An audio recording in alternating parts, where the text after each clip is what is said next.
Hello friends, अक्सर जो लोग फास्टिंग करते हैं या वज़न कम करना चाहते हैं उन्हें हम ये हिदायत देते हैं कि आप कैलोरी काउंटिंग से ज़्यादा फोकस इस बात पर करें कि भूख क्यों लग रही है।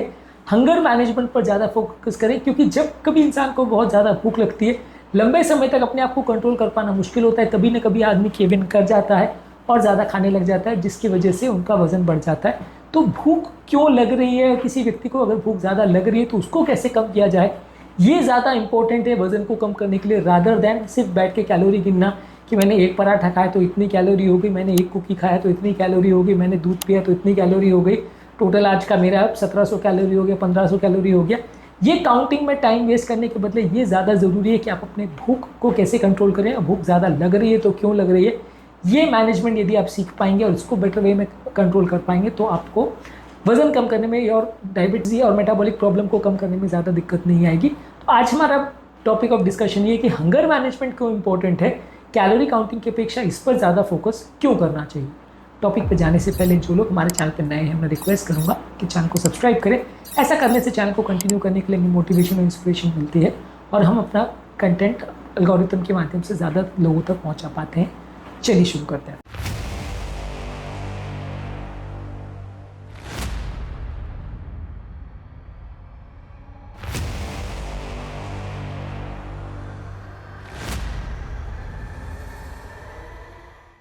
सबसे पहले हंगर बेसिकली बॉडी का सिग्नल है, वो कैलोरी काउंटिंग के कंपैरिजन में आपके लिए मैनेज करना भी ज़्यादा इजी रहता है। आपको ये असेस करना है कि आपकी बॉडी की हंगर के क्या कारण है, क्या खाने के बाद या क्या नहीं खाने के बाद आपको हंगर ज़्यादा होता है, इसको प्रॉपर्ली मैनेज करिए। यदि भूख लगना कम होगी तो अपने आप आपको कोई कैलोरी काउंटिंग करने की ज़रूरत नहीं पड़ेगी, ज़्यादातर आप अपना वज़न ईजिली कम कर पाओगे। हाँ, ये है कि अगर आपको भूख नहीं भी लग रही है और फिर भी आप ज़बरदस्ती खा रहे हो तो वो एक अलग सिनेरियो हो जाएगा। इन दैट केस आप वज़न नहीं कम कर पाओगे। लेकिन अगर आप भूख पर कंट्रोल कर लेते हो तो ज़्यादातर किसी भी मेटाबॉलिक प्रॉब्लम वाले पेशेंट या मोटापे वाले पेशेंट के लिए सबसे बड़ी प्रॉब्लम भूख को कंट्रोल करना ही होता है। ज़्यादातर लोग फास्टिंग और डाइटिंग के दौरान भूख से ही ज़्यादा परेशान होते हैं। यदि आप इस पर फोकस करेंगे और अपनी क्रेविंग्स को कम कर सकेंगे तो कंपेरेटिवली आप इजीली अपने वज़न को कम कर पाएंगे। आपको ये रियलाइज़ करने की ज़रूरत है कि कितना कैलोरी या कितना खाना आपके लिए सफिशिएंट है, उससे ज़्यादा ना खाएं। उससे ज़्यादा आप खाओगे तो फिर वज़न बढ़ना, कंट्रोल करना बड़ा मुश्किल होगा। यदि आप भूख को कंट्रोल कर लेते हो तो ओवर ईटिंग और अंडर ईटिंग दोनों को ही प्रॉपर्ली आप मैनेज कर सकते हो। यदि आप बहुत ज़्यादा मात्रा में खाओगे तो वज़न बढ़ेगा, बहुत कम मात्रा में खाओगे तो हंगर उसको मैनेज कर लेगा और आपको ओवरऑल उतनी ही भूख लगेगी जितनी कि आपको खाने की ज़रूरत है। तो इससे आपको पता रहेगा कि कब खाना खाने की ज़रूरत है। तो ओवरऑल हंगर जो बॉडी का सिग्नल है, ये दर्शाने के लिए कि आपको कब खाने की ज़रूरत है कब नहीं, वो फोकस का केंद्र होना चाहिए। वो सबसे ज़्यादा इंपॉर्टेंट हमारे लिए यदि हम अपने वज़न को कम करना चाहते हैं, क्योंकि यदि हम भूख पर कंट्रोल छोड़ देते हैं तो हम कई बार चांस ये है कि ज़्यादा खाएंगे और अपना वज़न कंट्रोल नहीं कर पाएंगे। माइंडफुली ईट करना चाहिए। आपको कोशिश करना चाहिए कि जब भी आप खाना खा रहे हो तो क्या खा रहे हो, कितना खा रहे हो, खाने को प्रॉपर्ली एंजॉय करके डिसीजन लेके कि आपको ये खाना खाना क्यों है, खाना खाने की इच्छा क्यों हो रही है, क्या आपकी शुगर कम हो गई है, क्या आपकी कैलोरी की रिक्वायरमेंट ज़्यादा है, क्या न्यूट्रिशन की रिक्वायरमेंट ज़्यादा है, किस लिए आप इस चीज़ को खाना खाना चाहते हो। ये सारी चीज़ों को यदि आप सोच विचार करके खाओगे तो माइंडलेसली ईटिंग या इमोशनल ईटिंग जो होता है, जिसमें आप बिना सोचे कुछ भी खाते रहते हो, वो कंपैरेटिवली कम हो जाएगा और आपको वज़न को कंट्रोल करना थोड़ा ज़्यादा ईजी पड़ेगा। ओवरऑल भूख को कंट्रोल करना यदि आप सीख जाते तो इससे एक लॉन्ग टर्म बेटर सक्सेस मिलेगा। आप लंबे समय तक इसे मेंटेन कर पाओगे और ओवरऑल आपके मन में फ्रस्ट्रेशन नहीं होगा, एक पोटेंशियल रिबाउंड नहीं होगा।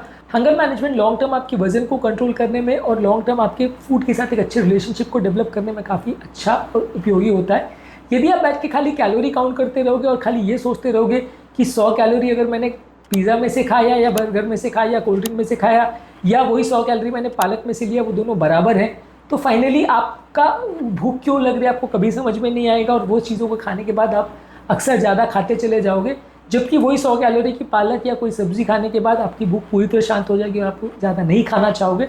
तो यदि आपका फोकस आपका हंगर रहेगा और उसके हिसाब से आप डिसाइड करोगे क्या खाना है तो वो ज़्यादा आपके लिए उपयोगी रहेगा, क्योंकि उसमें आप वो चीज़ों को ज़्यादा फोकस करोगे जो आपकी भूख को शांत करेगा, वो चीज़ों को अवॉइड करोगे जो आपकी भूख शांत नहीं करता है, जिससे आपका फूड सिलेक्शन ज़्यादा बेटर हो जाएगा, आपका पेट ज़्यादा लंबे समय तक भरा रहेगा और आपको ज़रूरत से ज़्यादा खाने की इच्छा या ओवर ईटिंग करने की इच्छा नहीं होगी। इमोशनल ईटिंग जो लोग करते हैं वो कंपेरेटिवली अपनी भूख को कंट्रोल नहीं कर पाते या कई बार बिना भूख के ही खाते रहते हैं। ये सारी चीज़ों को यदि हम प्रॉपर वे में मैनेज कर लेते हैं तो ओवरऑल ज़रूरत से ज़्यादा खाना, जो कि मोटापे का एक बहुत बड़ा कारण है, साइकोलॉजिकल हंगर या साइकोलॉजिकल ईटिंग जो कि मोटापे का एक बहुत बड़ा कारण है, वो काफ़ी हद तक कंट्रोल हो जाता है। यदि आप सिर्फ कैलोरी काउंटिंग पर फोकस करते हो तो आप फूड के लिए एक अलग तरह की मेंटालिटी डेवलप कर लेते हो, अनहेल्थी डाइटिंग मेंटालिटी डेवलप कर लेते हो, जिसकी वजह से खाना खाने के बाद कुछ साइकोलॉजिकल प्रॉब्लम्स भी होती है। आप खाना खाने के बाद ज़्यादा गिल्टी फील करते हो, ऑब्सेसिव हो जाते हो, शेमफुल फील करते हो। ये अलग अलग तरह के साइकोलॉजिकल फीलिंग्स आपके मन में आने लगती है। यानी फूड के साथ जो आपका रिलेशनशिप है, खाने के बारे में जिस तरह से आप सोचते हो, जिस तरह से आप खाने को एंजॉय करते हो या उसको एंजॉय नहीं करते हो, वो रिलेशनशिप कॉम्प्रोमाइज़ हो जाती है। तो आपका ओवरऑल साइकोलॉजिकल रिलेशनशिप फूड के साथ भी इंप्रूव होता है यदि आप अपने हंगर पर फोकस करो रादर देन खाने की सिर्फ क्वालिटी पर। और इससे आपका ओवरऑल एक फूड सिलेक्शन भी बेटर हो जाता है, जिससे आप ज़्यादा न्यूट्रिएंट डेंस फूड प्रोडक्ट ज़्यादा खाओगे, ज़्यादा भूख शांत करने वाली चीज़ें, ज़्यादा हेल्दी फैट्स, ज़्यादा हेल्दी प्रोटीन्स और ज़्यादा हेल्दी और कॉम्प्लेक्स कार्बोहाइड्रेट्स आप ज़्यादा खाओगे, जो कि आपकी भूख को बेटर शांत करेगा as compare to unhealthy food products. हमेशा ऐसा देखा जाता है कि जो अनहेल्दी फूड प्रोडक्ट्स होते हैं वो आपको हंगर बार बार करवाते हैं, आपको बार बार भूख लगती है। यही कारण है कि उनको खाने के बाद वजन बढ़ता है। और एज़ कम्पेयर जो हेल्दी फूड प्रोडक्ट्स होते हैं वो एक बार में भले जितना कैलोरी दे दे, शायद ज़्यादा भी कैलोरी दे दे, लेकिन क्योंकि वो आपकी भूख को शांत कर देते हैं तो आपको बार बार खाने की इच्छा नहीं होती और आपका ओवरऑल वजन उतना नहीं बढ़ता है। तो हेल्दी फूड प्रोडक्ट्स अपने आप ही सिलेक्ट होने लग जाते हैं जब आप हंगर पर फोकस करते हो रादर देन सिर्फ कैलोरी। यदि आप ये सोच के चलोगे 100 ग्राम फैट खाने से या बटर खाने से 9,000 कैलोरी मिलेगा, और 100 ग्राम अगर आप प्रोटीन खाओगे तो 400 कैलोरी मिलेगा, और 100 ग्राम अगर कार्बोहाइड्रेट खाओगे तो 400 कैलोरी मिलेगा, तो इसका मतलब कार्बोहाइड्रेट खाना बराबर है, फैट खाना सबसे बुरा है, प्रोटीन खाना और कार्बोहाइड्रेट खाना बराबर है। तो आप कार्बोहाइड्रेट को, क्योंकि वो टेस्टी होता है, आप प्रीफर करोगे, तो आपको बार बार भूख लगेगी और आपका ओवरऑल हंगर कंट्रोल चला जाएगा। वहीं यदि आप फैट भी लेते हो, हेल्दी फैट लेते हो, तो वो आपकी भूख को शांत करेगा। तो भले उसमें कैलोरी ज़्यादा है लेकिन ओवरऑल आपकी भूख शांत ज़्यादा होती है, तो आप कंपेरेटिवली ज़्यादा हेल्दी खाते हो और वजन उतना नहीं बढ़ता है। भले वो कैलोरी डेंस ज़्यादा है लेकिन भूख पर उसका इतना पॉजिटिव इफेक्ट होता है कि आप और ज़्यादा खाने के लिए क्रेव नहीं करते।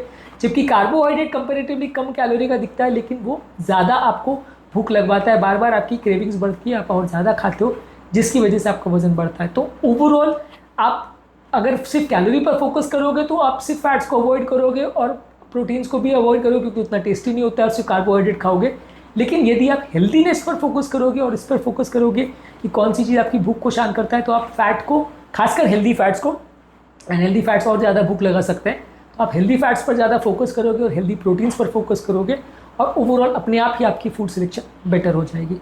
तो ओवरऑल आप न्यूट्रिशनल क्वालिटी पर ज़्यादा फोकस करोगे यदि आप अपनी भूख पर फोकस करते हो रादर दैन सिर्फ कैलोरीज पर। तो आज के टॉपिक का पर्पज़ ये था कि हम अपनी भूख पर फोकस करें और उसको कम करने पर ज़्यादा ध्यान दें यदि हम अपने वजन को कम करना चाहते हैं, ना कि सिर्फ कैलोरी काउंटिंग में जुटे रहें।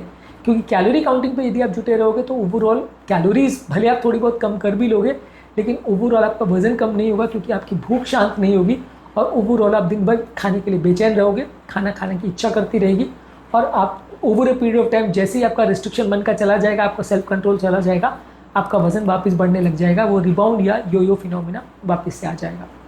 उम्मीद करूँगा कि आज के टॉपिक में कुछ नई बातें जानने को मिली होगी। जो लोग हमारे चैनल पर नए हैं उन्हें रिक्वेस्ट करूँगा कि चैनल को सब्सक्राइब करें, वीडियोस को लाइक करें, शेयर करें, फॉलो करें, कमेंट करें, पूरा देखें। चैनल को सब्सक्राइब करने से, वीडियो को लाइक करने से यूट्यूब के एल्गोरिथम में प्रमोट होता है, जिससे ज़्यादातर लोगों तक इसकी रीच पहुँच पाती है।